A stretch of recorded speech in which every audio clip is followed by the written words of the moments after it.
Sveiki, Lietuvos Respublikos piliečiai, draugai, pažįstami ir artimieji, tie, kas myli ir nekenčia. Šios dienos tema terminas vatnikas. Norėjau pradėti nuo istorinės pradžios, bet pereisiu prie pagrindinės dalies. Tai yra paties termino atskleidimo, o po to tie, kas nekantrus, galės pasižiūrėti ir išjungti, o tie, kas kantrus ir kam įdomu, galės toliau žiūrėti. Šiandien nekalbėsiu apie atsiradimą to termino, nesileisiu į priešistorę. Jau visišką tokią, trumpai pakalbėsiu apie tai, man žymiai įdomiau šiai dienai, kas vyksta aplink tą terminą ir ką aš galiu apie tai pasakyti. Taigi, pats terminas vatnikas, kodėl jis mane sudomino, todėl kad jisai naudojamas plačiai mūsų visuomenėje, netgi mūsų šalies prezidentas jį naudoja. Tik viena bėda yra, kad maždaug iš kokių, nesumeluosiu, tikrai nesumeluosiu, turbūt iš kokio 100 žmonių, su kuriais man teko sąveikauti internetinėje erdvėje, kurie naudoja terminą vatnikas ir jiems uždavus klausimą, pateikite, ne klausimą, o suformulavus prašymą, pateikite termino vatnikas apibrėžimą, aš gavau, negali sakyti, kad apskrito nulį. Vienas bandė kažką pateikti, bet tai niekaip neapibrėžimas ir nepaaiškina to termino reikšmės.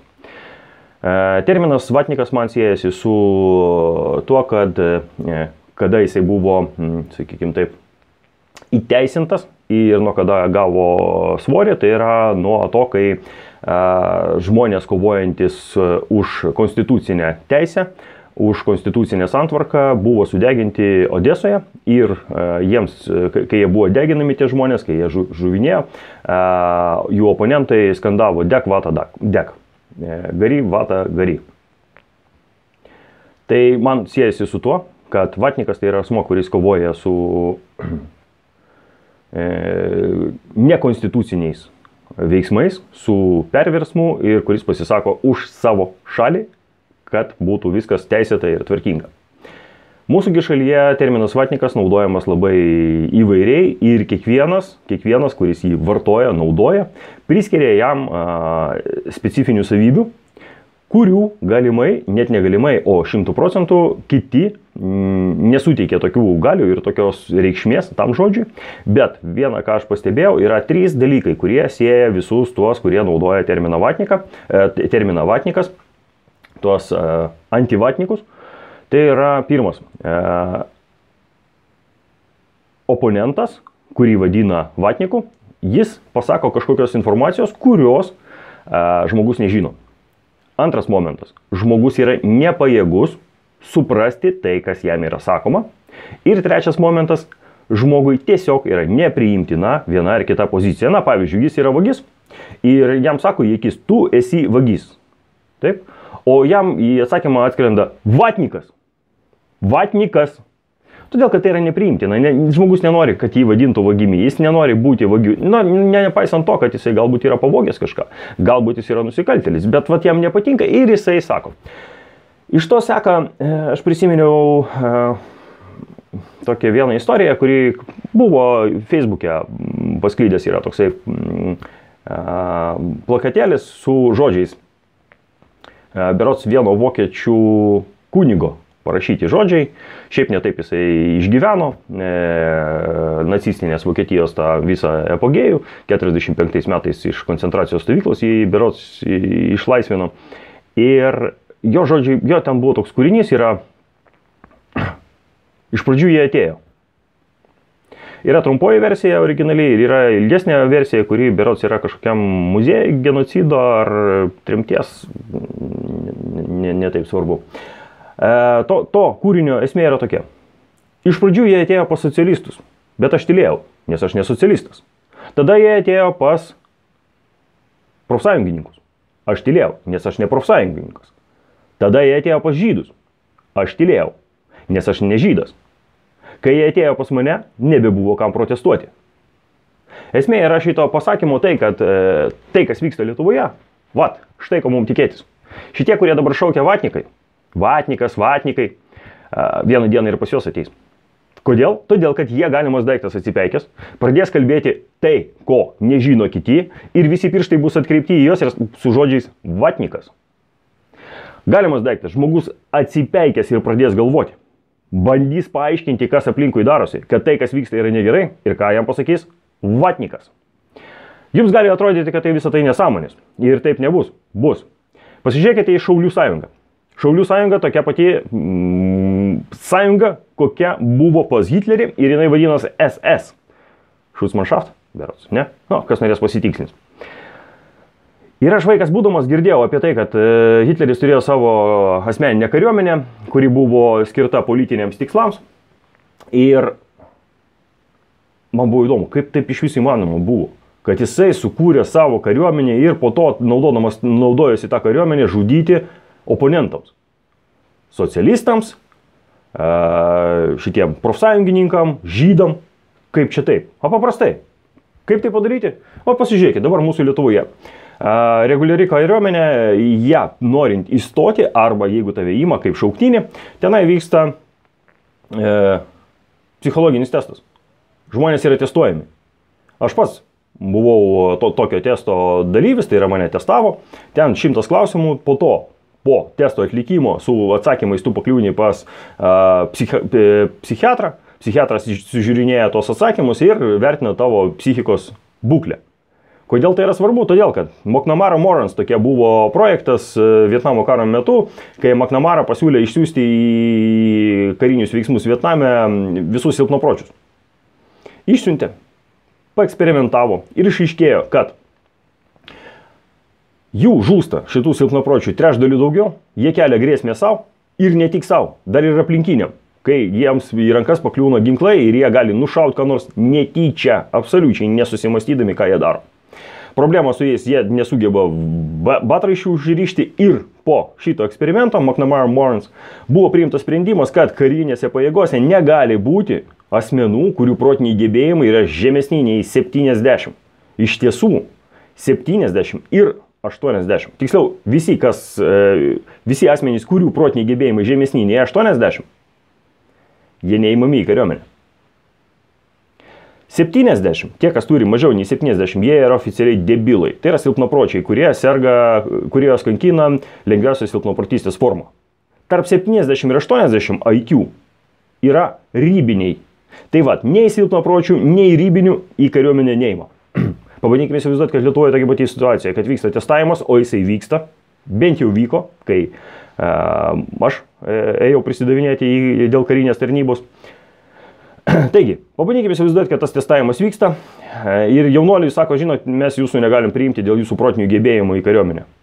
Bet aš taip noriu, aš noriu kovoti su ruskiais, noriu ginti į Lietuvą. Jūs, užėkite į šalimai duris, tenai Šaulių sąjunga, jie netestuoja. Kodėl aš taip sakau? Galbūt ir testuoja, bet labai per pirštus žiūri į rezultatus. Kodėl aš taip sakau? Pasižiūrėkite į Liną Idzelį, į jų vadovą. Jis yra, kad netuščiažodžiauti, aš po to pateiksiu savo pozicijos įrodymus ir kodėl aš taip manau. Taigi, nacistinėje Vokietijoje buvo sukurta organizacija, kuri buvo naudojama privesti, tada dar aišku buvo jinai ne nacistinė, kaip nacizmas ateidinėjo, bet esmė yra tokia, kad nacizmas tai yra aukščiausia kapitalizmo forma. Kai kapitalistai dėl naudos pradeda ne baudžiamai žudyti kitus žmonės. Adolfas Hitleris kodėl buvo populiarus Vokietijoje tarp pramonininkų? Tai, kad jisai pasiūlė jiems kompromisą. Tai, kad jisai atsikratys profsąjungininkų ir visų tų, kurie gali sutrukdyti pramonininkams uždirbinėti pinigus. Taip ir buvo padaryta. Pirmoje eilėje jie ėmėsi komunistų, kurie pumpavo darbuotojų teisės ir kad su jais aiškino, kad su jais reikia skaitytis.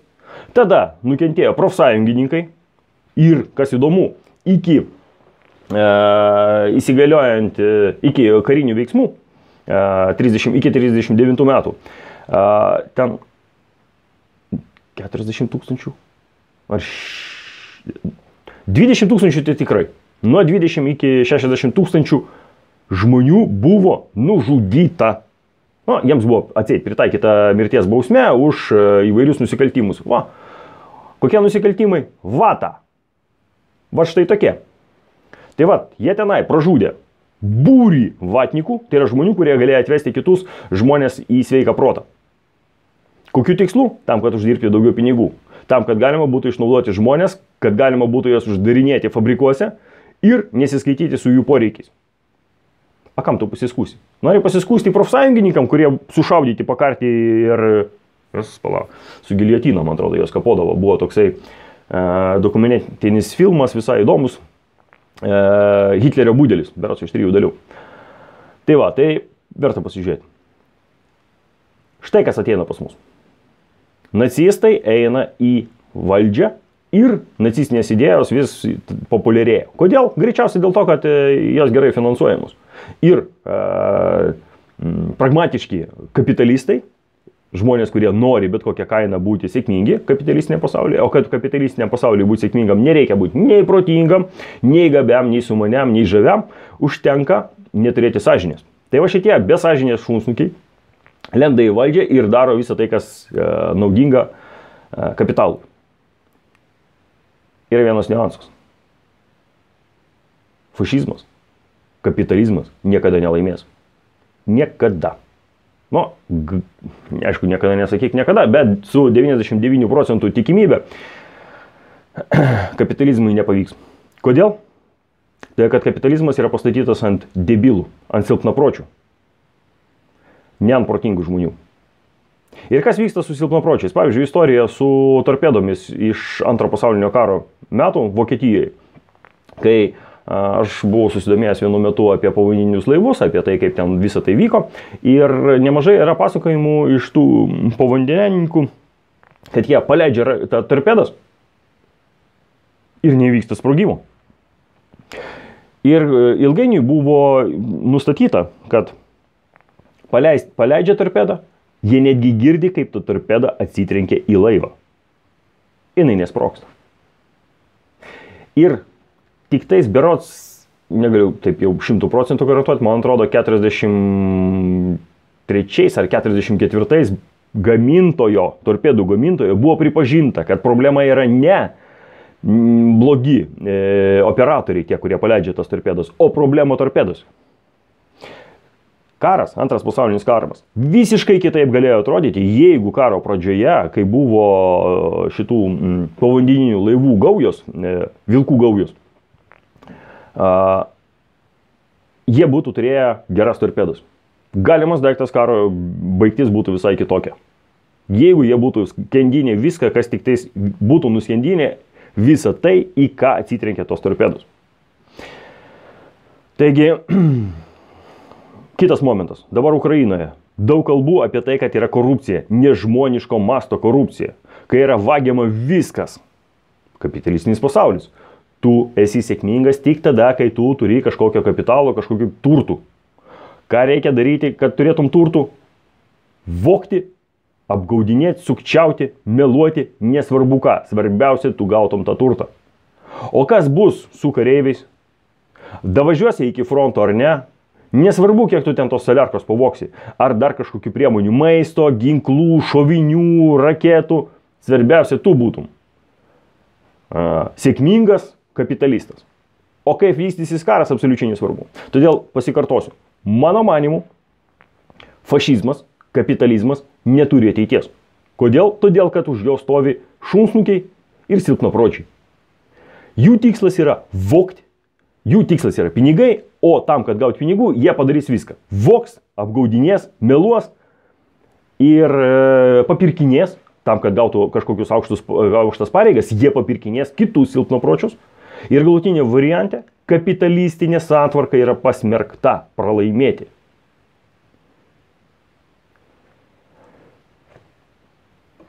Taip, dabar kas yra su Idealiu, su Ramanausku, su Kasčiūnu ir daugybė, praktiškai su visų mūsų Seimu.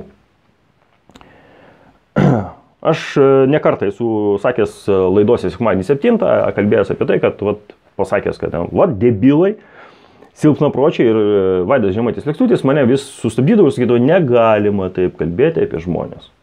Na, aš iš esmės pateikdavau savo požiūrį į kitus žmonės ir man tą įtarimą, kuris man kilo. Man buvo kilę įtarimų, nemažai įtarimų ir jie yra pagrįsti mano atliktais, sakykime taip, tyrimais gilinimaisis ir jie pagrįsti to, kad surinkęs aš esu informacijos ir matau tam tikrus žmonių poelgius ir aš jam duodu vertinimą, kad taip sveiko proto žmogus negali elgtis, bet Vaidas sakydavo, ne, mes ne daktarai, mes negalim. Dabargi visai neseniai išėjo Vaido Žemaičio Lekstučio laida apie tai, kad kas ten, Šakalienė berods, dar vienas veikėjas turi problemų psichikos. Ir galvoju, gerai, Vaidas nuėjo to keliu, kad jisai ieško dokumentų, kad vat yra patvirtinimas. Aš eisiu vėlgi savo to keliu, kad aš skaitau apibrėžimus, aš skaitau lygos vystimasi ir simptomus ir žiūriu į žmogų. Na pavyzdžiui, puslapis bonum.lt sveikata, kas yra šizofrenija. Ir prie šizofrenijos man čia užkliūna psichoziniai simptomai. Apima žmogaus mąstymo, elgesio ir pasaulio patyrimo pokyčius. Psichozijos simptomus patiriantys žmonės gali prarasti bendrą su kitais realybės pojūtį ir pasaulį patirti iškreiptai. Palaukim.